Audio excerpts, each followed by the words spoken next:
అందరికీ నమస్కారం. ఈరోజు కార్తీక పురాణంలో 21వ రోజు పారాయణం మనం తెలుసుకుందాం. ఓం శ్రీ మహాగణాధిపతయే నమః.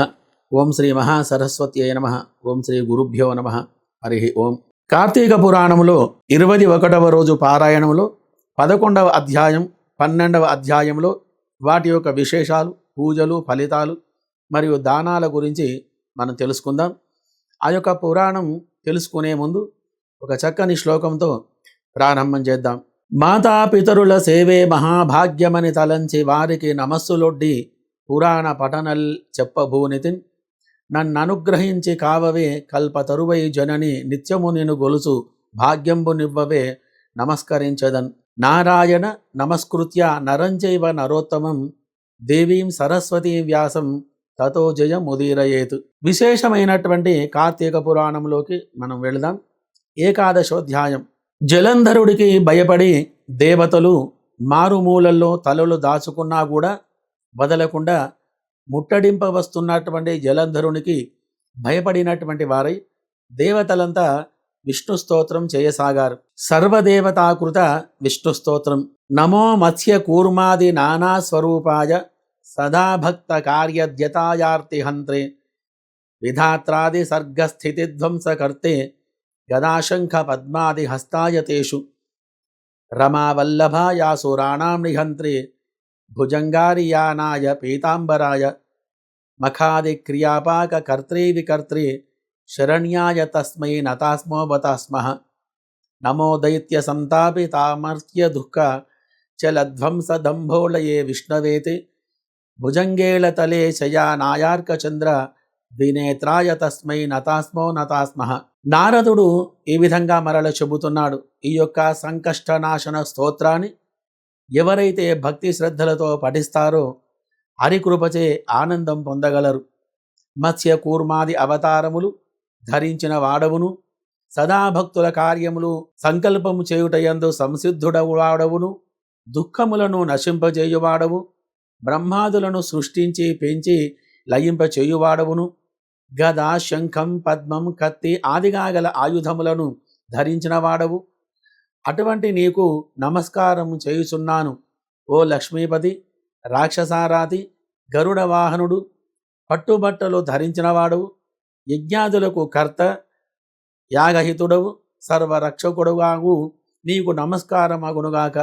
రాక్షసులచే పీడించబడినటువంటి దేవతల దుఃఖమనే కొండను నశింపజేయుటలో వజ్రాయుధము వంటి వాడవు, శేషశయనవుడవు, సూర్యచంద్రులని నేత్రముగా కలవాడవు అగువో విష్ణు.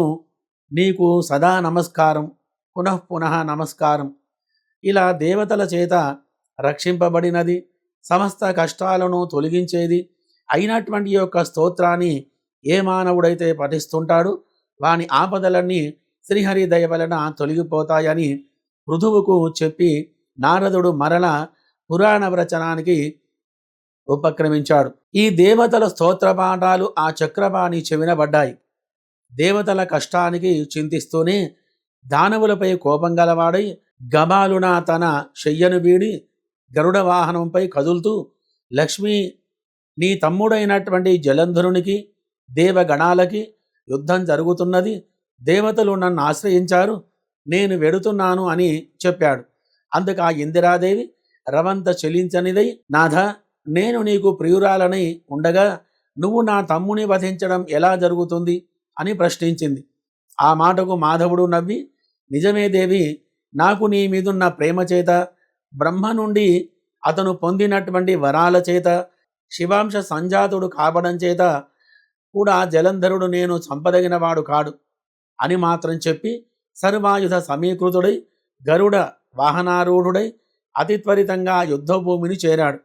మహాబలి అయిన గరుడుని రెక్కల విసురులకు పుట్టినటువంటి యొక్క గాలి వలన రాక్షసనేనలు మేఘశకలాల వలె చెల్లా చెదరై నేల రాలిపోసాగాయి.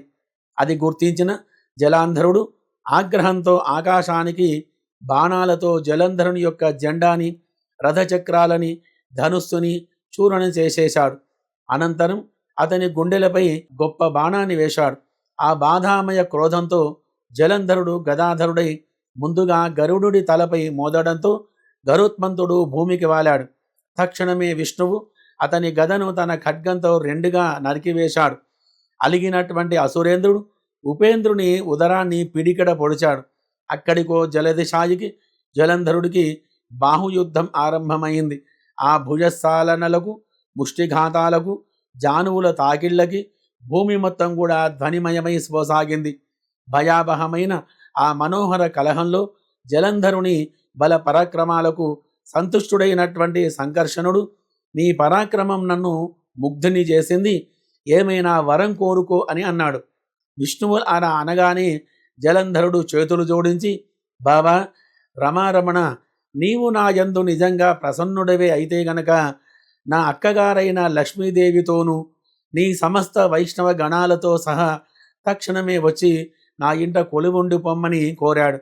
తానిచ్చినటువంటి మాట ప్రకారం కార్క్ష్యవాహనుడు తక్షణమే దానవ మందిరానికి తరలి వెళ్ళాడు. సమస్త దైవ స్థానాలలోనూ రాక్షసుడు ఆ యొక్క విడుదలను ప్రతిష్ఠించాడు.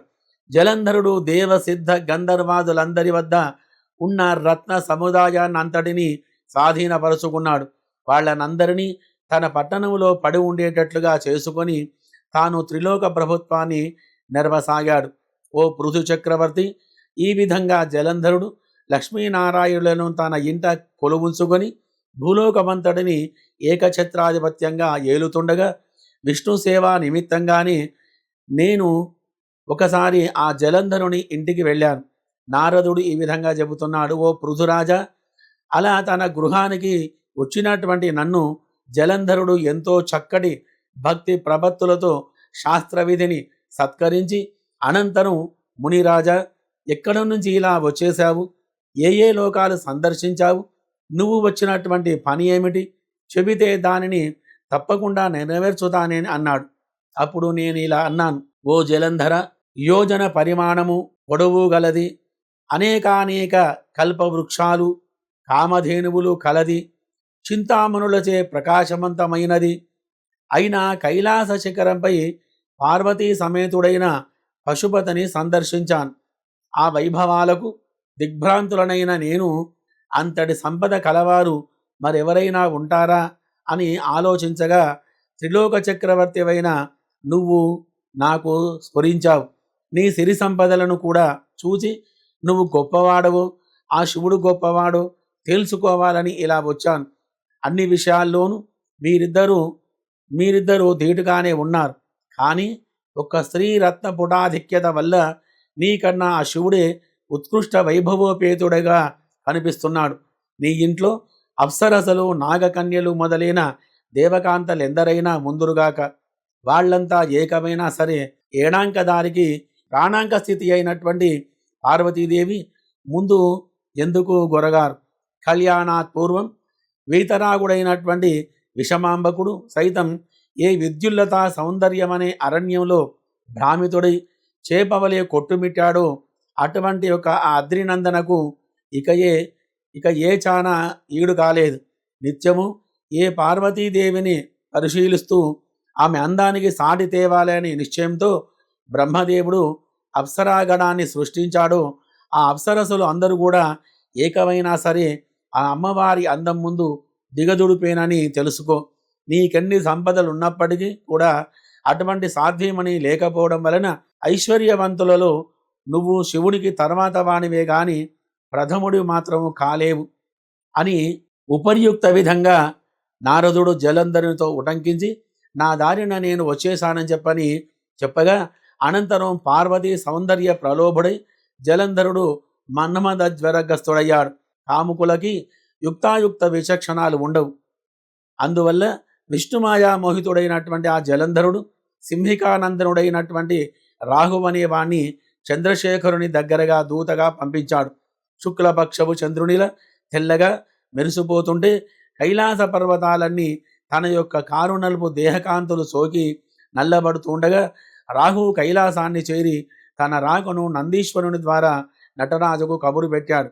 ఏం పని మీద వచ్చావు అన్నట్లు కనుబొమ్మల కదలికతోనే ప్రశ్నించాడు శివుడు.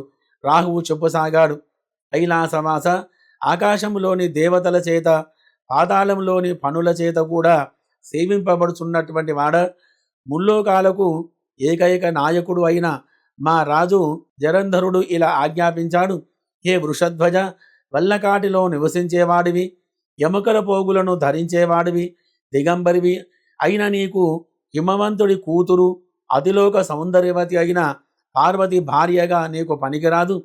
ప్రపంచంలోని అన్ని రకాల రత్నాలకు నేను రాజునై ఉన్నాను. కాబట్టి శ్రీరత్నమైన ఆ పార్వతిని కూడా నాకు సమర్పించు. ఆమెకు భర్త అయ్యేందుకు నేనే అర్హుడిని, కానీ నువ్వు మాత్రము తగవని చెప్పని మా రాజు సెలవిచ్చాడు అని చెప్పగా, రాహువల చెబుతుండగానే ఈశ్వరుడి కనుబొమ్మల వలన రౌద్రాకారుడైనటువంటి పురుషుడు వేగవంతమైన పిడుగుతో సమానమైన ధ్వని కలవాడు బలవంతుడు ఆవిర్భవించాడు. పుడుతూనే ఆ పరుషమూర్తి రాహు మీదకు లంఘించబోగా రాహువు భయపడి పారిపోయాడు. కానీ ఆ రౌద్రమూర్తి అనతిక దూరంలోని రాహువును పట్టుకొని మృంగివేయబోయాడు. అయినప్పటికీ రాహువు దూత అయిన కారణంగా వధించడం తగదని రుద్రుడు వారించడంతో ఆ పౌరుషమూర్తి తన ప్రయత్నాన్ని విరమించుకున్నవాడై శివాభిముఖుడై, హే జగన్నాథ, నాకసలే ఆకలి దప్పికలు ఎక్కువ, వీనిని తినవద్దంటున్నావు కనుక నాకు తగిన ఆహార పానీయాలేమిటో అనుమతిమ్మని కోరాడు. హరుడు అతన్ని చూసి, నీ మాంసాన్ని నువ్వు ఆరగించవయ్యా అని అన్నాడు. శివాజ్ఞబద్ధుడైనటువంటి ఆ పురుషుడు తన శరీరంలోని శిరస్సును తప్ప తక్కిన అన్ని భాగాల మాంసాన్ని తినివేశాడు. శిరస్సొక్కటే మిగిలిన ఆ మహాపురుషుని పట్ల కృపాలుడైనటువంటి కంఠేకాలుడు, నీ ఈ భయంకర కృత్యానికి సంతుష్టుడనై నేను ఆనందించాను. ఇక నుంచి నువ్వు కీర్తిముఖ సంజ్ఞతో విరాజిల్లుమని చెప్పని ఆశీర్వదించాడు. ఓ పృథురాజా, తదాదిగా ఆ శిరోవశేషుడు శివద్వారాన కీర్తిముఖుడై ప్రకాశిస్తూ ఉన్నాడు. అంతేకాదు, ఇకపై ముందు నిన్ను పూజించకుండా నన్ను అర్చించిన వారి పూజలన్నీ వృధా అవుతాయని చెప్పని, కనుక నన్ను అర్పింపదలిచిన వారు ముందుగా కీర్తిముఖగ్రస్తుడు కాబోయిన రాహువు శివుడు బర్భర స్థలమందుండు విముక్తుని చేయడం వలన తదాదిగా రాహువు బర్భర నామధేయంతో ప్రసిద్ధి చెందాడు. ఈ విధంగా శివుని యొక్క దర్శనం చేసుకోవాలంటే కీర్తిముఖుడు అనేటువంటి వాణ్ణి మనం ప్రార్థించి అతనిని మనం దర్శనం చేసుకోవాలి. మరి కాబట్టి ఇటువంటి ఒక కార్తీక మాస విశేషమైనటువంటి పురాణంలో మనము ఈ విధమైనటువంటి ఒక మంచి ఫలితాన్ని మనం తెలుసుకున్నాం. కాబట్టి మరి ఈరోజు మరి నిషిద్ధమైనటువంటి వస్తువులు ఏమిటి? ఉల్లి, ఉసిరి, ఉప్పు, పులుపు, కారం, ఈటువంటి వస్తువులు నిషేధంగా ఉన్నాయి. మరి దానములు యథాశక్తి సమస్త దానాలు చేయవచ్చును. పూజించాల్సినటువంటి యొక్క దైవం కుమారస్వామిని పూజించాలి. జపాల్సినటువంటి మంత్రం ఓం సాం శరవణ భవాయ కుమారాయ స్వాహ అనేటువంటి ఒక మంత్రాన్ని జపించాలి. మరి ఫలితం సత్సంతాన సిద్ధి, జ్ఞానం, దిగ్విజయం ఇటువంటి యొక్క ఫలితాలు మనకు కలిగి ఉంటాయి. కాబట్టి మరి ప్రతి ఒక్కరు కూడా ఈ కార్తీక మాస విశేషమైనటువంటి పురాణాన్ని మీరు శ్రద్ధగా మీరు వింటున్నారు. కాబట్టి ఆ పరమేశ్వరుని యొక్క అనుగ్రహం మీ మీద ఉండాలని కోరుతూ మరిన్ని ఈ యొక్క పురాణమైనటువంటి విశేషాలు వింటూ భగవద్భక్తితో ఆనందాన్ని పొందగలరు. సర్వే జనాః సుఖినో భవంతు.